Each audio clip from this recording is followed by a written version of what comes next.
हक पाई रास्ता उपरे धारणा शीत काकर जीपीएलएफ संघर आंदोलन तृतीय दिन में मिशन शक्ति महिला धारणा भुवनेश्वर लोयर पीएमजी रे शीत काकर काटिछंती द्वितीय राति राज्य सरकार सहित संघर आलोचना विफल हेबा परे शीतुआ राति रे रास्ता रे पड़ी रहिछंती सरकार न शुणिबा पर्यंत एठी पड़ी रहिबे पछे हेला आदौ हटिबे नाही बोली खोलाखोली चेतावनी दैछंती 9 मास धरी मिलिनी दरमा चुक्तिर अवधि पूरी सारिथिले मध्य एहाकू नवीकरण करा जाय नाही 10 दफा दाबी रे रास्ता को ओह्लाइछंती आंदोलनकारी बीजेडी और कांग्रेस आंदोलन को समर्थन करिछंती।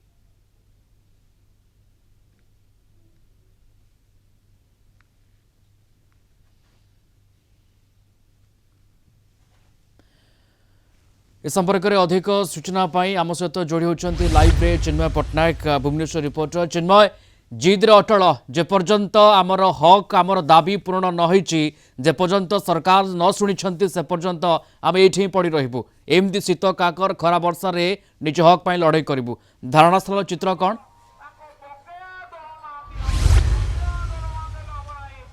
निश्चित रूपे देखु जो मिशन शक्तिर महिला माने थिले तांकर जे आंदोलन 3 दिन रे पहुंची आज आंदोलन जारी रही गतकाली राति एवं ता पूर्व दिन राति रे शीत काकर रे सब महिला माने गांधी मार्ग रे एकाठी होई आंदोलन जारी रखछंती राति बिताई शीत काकर बोले आम कहीपर आम बर्तमान लोयर पीएमजी रो सम्मुखर दृश्य आपन देखेबू जो आंदोलनकारी माने थिले से माने आसी सकाल सकाल पहुंची सारी आज आंदोलन जारी रही जब देखा आम जदि राजनीतिक कथार देखा निश्चित रूप से कांग्रेस एवं बीजेडी दल तरफ ये आंदोलन को समर्थन मिली बर्तमान जे बीजेडी रो नेता रही गणेश्वर बेहरा सी आसी आंदोलन स्थल में पहुंची एवं सेठारे जो आंदोलनकारी माने रही से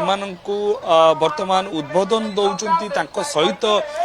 बीजेडी रो जो नेतृवृंद रही समस्ते रही से कहते जो भाव में 10 दफा दाबी नहीं ए आंदोलन को व्यापकता करा आज गोटे दिन नुह दीर्घ 3 दिन हेब ये आंदोलन जारी रही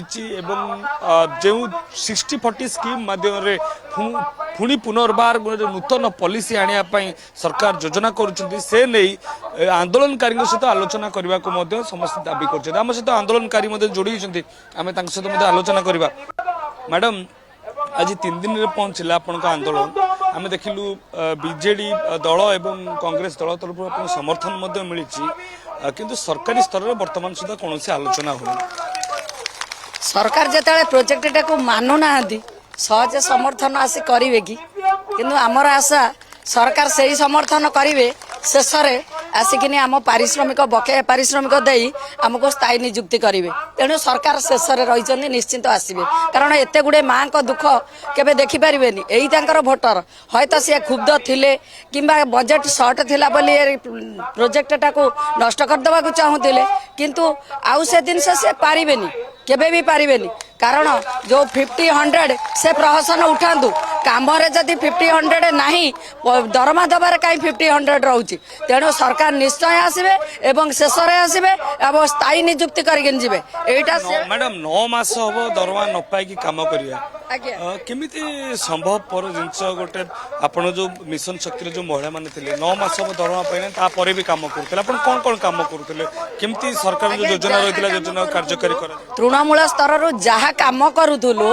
ऑफलाइन ऑनलाइन ता सहित 9टी डिपार्टमेंट सहित हमको जोड़ी देइथिले तेणु जहाँ कम पड़ा पंचायत ब्लॉक जिला स्तरीय सबुथे सीआरपी एमबीके कृषि मित्र प्राणी मित्र बैंक मित्र एलएफसी सबुथे आसी आगे ठिया कामटा बरंग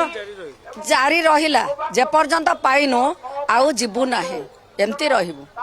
जमती आंदोलनकारी माने कहउचंती आंदोलन आज जारी रहिबो ए न्याय दाबी पई लड़ाई परिवार को छाड़ी राजरास्ता रे होची एवं जेपर्यंत सरकार तांकर न्याय दाबी को पूर्ण करना जो 10 दफा दाबी रही से 10 दफा दाबी की पूर्ण करना से पर्यंत आंदोलन जारी रहिबो अन्य पक्ष जदि आम देखा पाखापाखि 9 मासर जो बकाया दरमा रही से दरमा को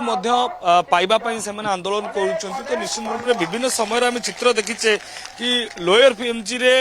जो मैंने हक पाई लड़ाई करता हक पाई ये लड़ाई एवं तार चित्र आम देखु चिन्मय किभली भाव धारणा स्थल रे हजार हजार मिशन शक्ति सपोर्ट स्टाफ कर्मचारी माने उपस्थित अछंती एवं ये तृतीय दिन आंदोलन जारी रहिबो से पर्यंत जे पर्यंत सरकार सेमानकर कथा सेमानकर दाबी न शुणुछन्ती। धन्यवाद जोड़ी होते धारणास्थल लोअर पीएमजी चिन्मय पट्टनायक लाइव रे थिले संपर्क विस्तृत आम सहित आलोचना करुଥିଲେ।